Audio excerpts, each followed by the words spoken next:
Ruud Gullit OON, born as Ruud Dil, September 1, 1962 in Amsterdam, is a Dutch football manager and former football player, who played professionally in the 1980s and 1990s. He was the captain of the Netherlands national team that was victorious at Euro '88 and was also a member of the squad for the 1990 World Cup. At club level, in 1987 he moved from PSV Eindhoven to AC Milan for a world record transfer fee.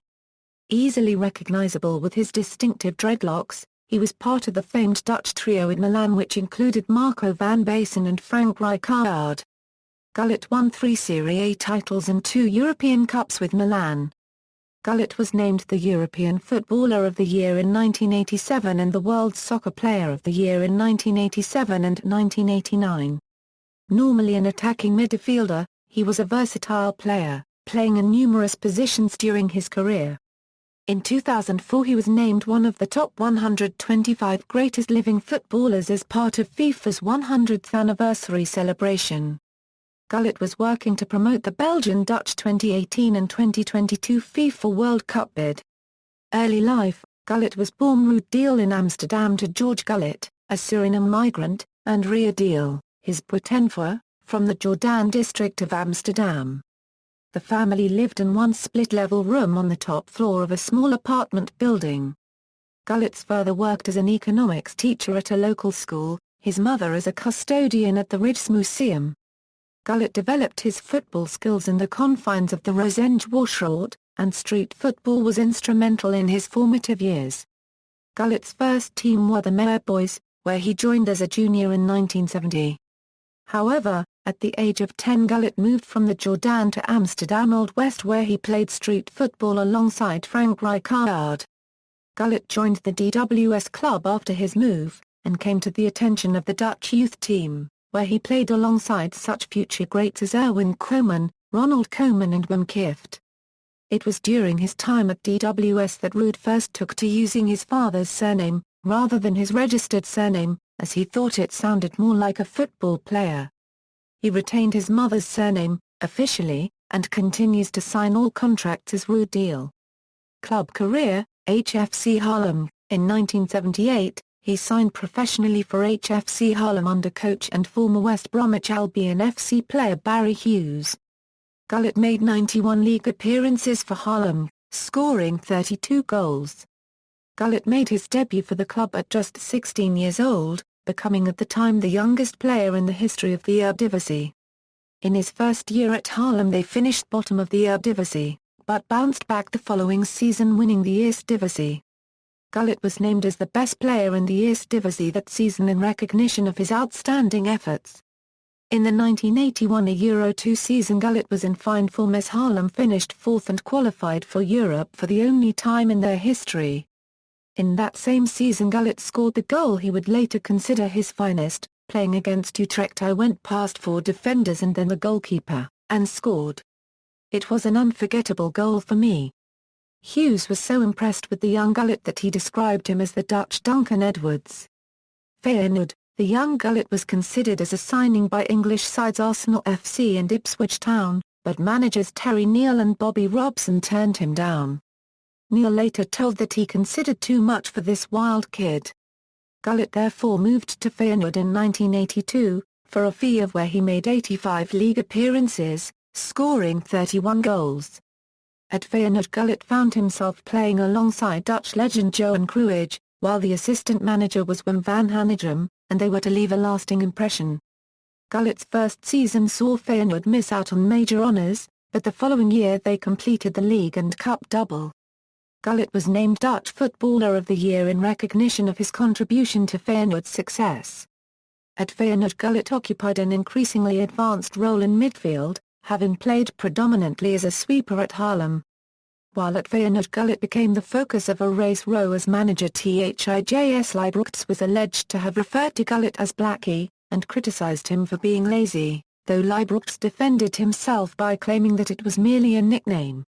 While playing for Feyenoord at St Mirren in September 1983 he was racially abused and spat on by Scottish supporters.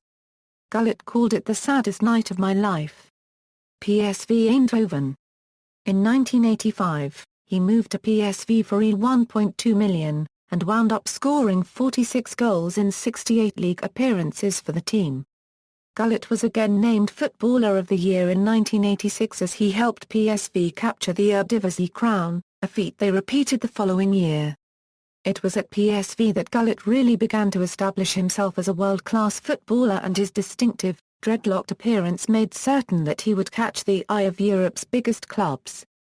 Gullit was also singled out for criticism by large numbers of Feyenoord supporters, who branded him a wolf, and accused him of moving to Eindhoven for money. Milan: Silvio Berlusconi signed Gullit for AC Milan in 1987, paying the then world record transfer fee of €18 million as a replacement for Ray Wilkins.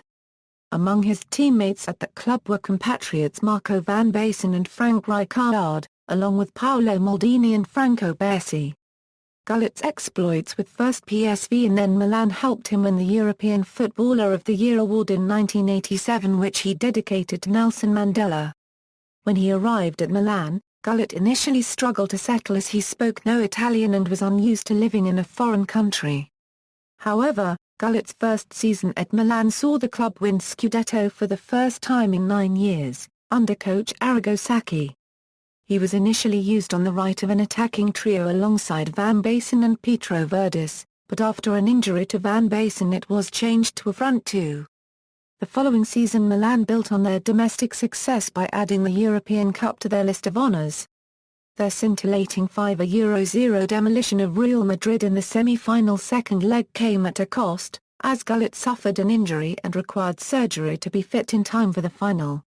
That performance was followed by a 4-0 victory over Steaua Bucharest in the 1989 final, with Gullit scoring 2 crucial goals. The following year Milan retained the trophy as they defeated Benfica in the 1990 final. However, serious injuries sustained to the ligaments of his right knee limited Gullit's playing time, and he managed just 2 domestic games in the 1989 Euro 90 season before appearing in the cup final.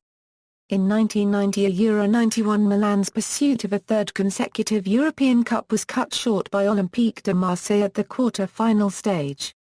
Having drawn the first leg at the San Siro, Milan trailed to a Chris Waddle goal with little time remaining when the floodlights went out.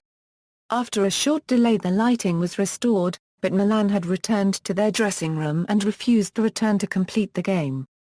UEFA awarded Marseille a 3-0 victory and expelled Milan from all European competitions for the following season. While Milan continued their domestic dominance by winning Serie A in both 1991 Euro 92 and 1992 Euro 93, Gullit's position was an increasingly peripheral one. This was demonstrated by his omission from the UEFA Champions League final 1993 final, as under the UEFA rules clubs were only allowed to field 3 foreigners. Sampdoria: in 1993, Gullit moved to Sampdoria and led them to victory in the Italian Cup in the 1993 April season. He also scored the winner in a 3-2 victory over AC Milan. He was briefly re-signed by a very impressed AC Milan in 1994, but quickly returned to Sampdoria before the culmination of the 1994 May season. During his time at Sampdoria, he served under managers Sven-Göran and Eriksson, and the two had a strong understanding and mutual respect.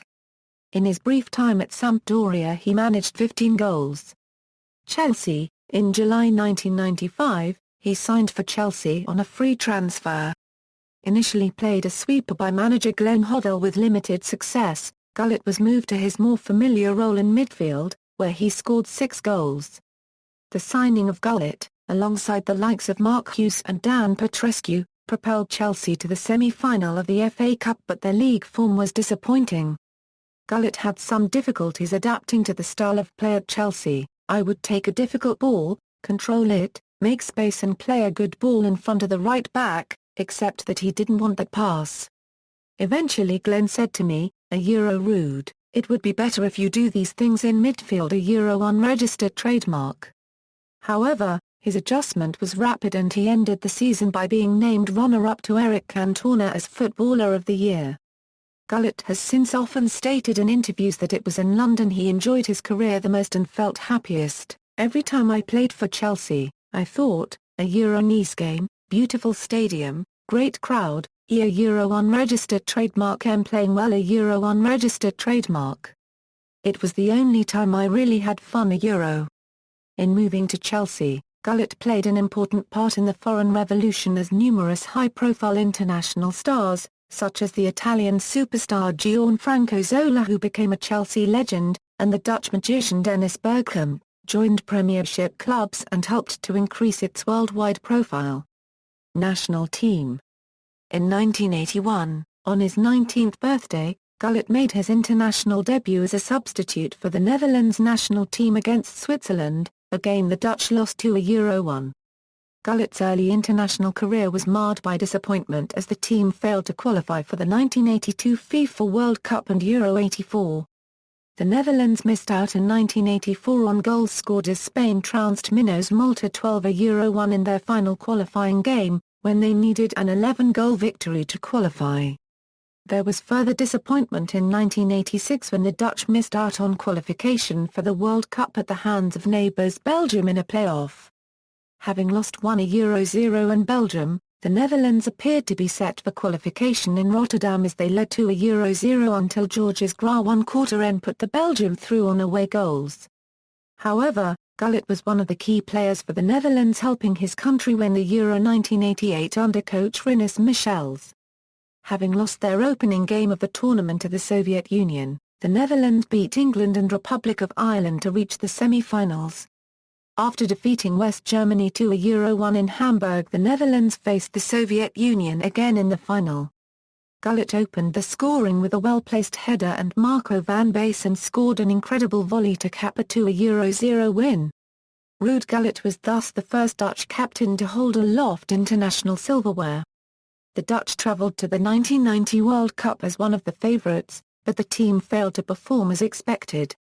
Gullit's knee injuries clearly hampered his play, and his only moment of brilliance was a superb dribble and shot against Ireland, which helped the Netherlands qualify for the second round. There they met West Germany in one of the most exciting games of the tournament, though the game was marred by an altercation between Frank Rijkaard and Rudy Lair. The Germans gained revenge for their defeat at Euro 88, by beating the Netherlands to a Euro 1 and going on to win the tournament. 1992 saw the Netherlands again among the favourites for silverware in Sweden at Euro 1992. Gullit appeared in imperious form against Scotland in their opening game of the tournament as he supplied Dennis Bergkamp with an easy goal. But after drawing with Russia and beating Germany, the Netherlands suffered a shock exit on penalties to Denmark, who ended up winning the championship's Henri Delany Trophy. In 1993, Gullit and Netherlands manager Dick Advocaat began what was to be a long-running dispute which ultimately ended Gullit's international career. Advocaat's decision to play Gullit on the right side of midfield, in a game against England at Wembley, rather than his usual central position upset Gullit, and this was exacerbated by his substitution for Marc Overmars. Gullit refused to play for the national team following this but later changed his mind and agreed to return, facing Scotland in May 1994. Shortly before the 1994 World Cup, Gullit walked out of pre-tournament training camp and would never play international football again. Playing style: Gullit epitomized the ethos of total football as he was naturally adept in several positions. His foremost attribute was his athleticism, as he used his strength and speed to great effect, as well as being excellent in the air, as he was tall and an excellent jumper. Yet, unusually for a man of his stature, Gullit also possessed outstanding natural balance and poise that gave a graceful style to his game. Gullit also was noted for his intelligence and spatial abilities, qualities that helped him score goals early in his career and enabled him to play deeper late in his days. Gullit thus combined physical presence with mental acuity and formidable technique and natural touch to become an iconic figure in world football. Gullit's brilliance prompted George Best to comment in 1990, "Ruud Gullit is a great player by any standards. He has all the skills. He's not afraid to do things with the ball. And he looks as if he's enjoying every second of it. By my reckoning, that's what makes him an even better player than Maradona. Both of the key quality you will find in all the best players, balance. You just can't knock them off the ball."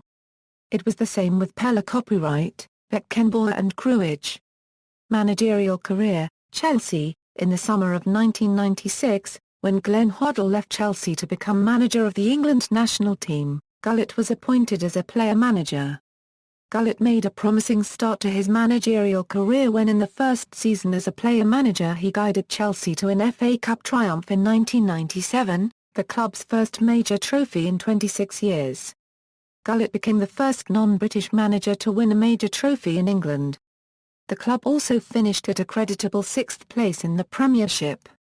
The following season, with Chelsea in second place in the Premiership and proceeding to the quarter-finals in 2 cup competitions, he was sacked, allegedly for a disagreement with the club's board over the compensation, though Gullit himself disputed this. He was replaced by Gianluca Vialli, a man he had helped to bring to the club, and who went on to guide them to UEFA Cup Winners' Cup and Football League Cup glory over the remainder of the season. Gullit's last appearance as a player came in the first leg of that season's Football League Cup semi-final against Arsenal, but Gullit was sacked before the second leg. After Gullit's controversial sacking by Chelsea, chairman Ken Bates famously said of Gullit, "I didn't like his arrogance, in fact I never liked him." Newcastle United. In August 1998, he was named manager of Newcastle United FC. 2 games into the new league season, fans soon began to turn against him after a poor run of results, and a well-publicized contretemps with the team's top scorer Alan Shearer and captain Robert Lee did not put him in a favorable light. Gullit even refused to assign Lee a squad number, giving Lee's number 7 to new signing Kieran Dyer. In a match between Newcastle and local rivals Sunderland following the latter's return to the Premiership, Gullit left the usual starting strikers Alan Shearer and Duncan Ferguson in the bench. Newcastle lost 2-1, and Gullit resigned 3 days later, 5 games into the 1999 Euro 2000 season. Feyenoord Rotterdam. Before the start of the 2004 Euro 05 season, he took charge of Feyenoord, quitting at the end of that season without winning any trophies, to be replaced by Erwin Koeman. Feyenoord had finished a disappointing 4th in the Eredivisie, behind Ajax, PSV and AZ. Los Angeles Galaxy. On November 8, 2007, Ruud Gullit became head coach for the Los Angeles Galaxy, signing a 3-year contract. His $2 million per year salary was the highest ever given to an MLS head coach. Gullit arrived as replacement for Frank Yallop, who was let go after Galaxy failed to make the 2007 MLS playoffs despite having a record signing David Beckham on the roster. From the get-go, Gullit's time with Galaxy was troublesome. Not well versed in the intricacies and specifics of the Major League Soccer such as salary cap and draft rules, the Dutchman never adapted well to the North American League. The ill-fated January 2008 acquisition of left-back Celestin Babayaro set the tone for the league campaign that was about to start. After getting blown out 0-4 in the season opener, Gullit clashed with midfielder Peter Vignes, who criticized him for completely neglecting set-play practice during training. As the season progressed, Gullit will clash with just about every player, notably Landon Donovan and also Abel Xavier, who criticized the Dutchman's managerial style, claiming he did not have respect for most of the players. Eventually, it also came out that Gullit's very appointment came in controversial fashion, as Galaxy general manager at the time Alexis Lalas got bypassed in the process, with the decision coming straight from Beckham's personal handlers his management company 19 Entertainment, as well as his personal manager Terry Byrne. On August 11, 2008, Gullit resigned as coach from the Los Angeles Galaxy, citing personal reasons. This came following a 7-game winless streak. General manager Alexis Lalas was fired on the same occasion. Terek Grizi. On January 18, 2011, FC Terek Grizi, a Russian Premier League football club, announced that Gullit has agreed to sign a 1.5-year contract and become the head coach for the Chechen side. Gullit told Sovietsky Sport, "I'd like to believe that I can bring joy into the lives of the Chechen people through football. Of course, I won't deny that I'm getting lots of money from Terek." Gullit was sacked by the club on June 14, 2011, having only won 3 games as manager. The club also said Gullit had a party lifestyle. Media career. In 1988, Ruud Gullit scored a number 3 hit with the anti-apartheid song South Africa in the Dutch Top 40 together with the reggae band Revelation Time. Previously he had a modest hit in 1984 with the song Not the Dancing Kind. After his spell at Newcastle, Gullit spent several years working as a football commentator, having previously coined the term sexy football during his spell as a BBC pundit during Euro '96, which was at a time Gullit was still playing professionally for Chelsea. Gullit used the term to describe teams, such as Portugal at the tournament, who played attractive football with an emphasis on the defense-penetrating pass and move game. By 2006, Gullit had a talk show on Dutch TV, where he has interviewed, amongst others, Nelson Mandela. When Gullit was named winner of the Ballon d'Or in 1987, he dedicated the award to the then-imprisoned Nelson Mandela. At the time, Gullit was signed to AC Milan and the Italians raised their eyebrows. Nelson who? Gullit tried to explain and they said, "Oh, a footballer with political beliefs." Gullit has since in interviews told that he met Nelson Mandela after he was released and Mandela said, "Ruud, I have lots of friends now. When I was on the inside, you were one of the few." In 2007 Gullit recalled, 4 months ago I visited Robben Island and met 3 guys who were cellmates of Nelson Mandela. They remembered my dedicating my award in 1987 to Mandela and they said they couldn't unregistered trademark to believe what I had done, and were sure the football authorities would withdraw the award. That's what apartheid did to them, it made them believe injustice was a normal part of life. He also appeared as a pundit for ITV during the 2006 FIFA World Cup and works as an analyst for the UEFA Champions League games on Sky Sports and Al Jazeera Sports. During the 2010 FIFA World Cup, Gullit worked as a studio analyst alongside former players Jawan Kortara, Gen Klinsmann and Steve McManaman for ESPN. He subsequently worked as an analyst for Al Jazeera Sports during UEFA Euro 2012 alongside Glenn Hoddle and Terry Venables among others. In 2013, Gullit and many other former footballers were brought into FIFA 14 as Legends cards in FIFA Ultimate Team. His card is one of the highest rated in the game. Personal life: Gullit has been married 3 times and has 6 children, 2 from each of his marriages. Sponsors: Gullit was sponsored in 1990 to wear a black and white football boot made by Italian sports brand Lotto. The boot he wore was the Lotto Stadio 90, a boot which was initially created for the 1990 FIFA World Cup. Honours: Career Statistics, Club. International, Managerial Stats, further reading, Glanville, Brian. Footballers Don't Cry, Gullit, Ruud. My Autobiography, Harris, Harry. Ruud Gullit, Portrait of a Genius, references. External links: Gullit's international record, Ruud Gullit management career stats at Soxabase, Gullit's emotional South African journey, Eurofifa.com, Eurofifa, 2007, Euro retrieved July 20. Ruud Gullit profile and stats at Wereld van Oranje, European Champions Cup UEFA Champions League winning squads.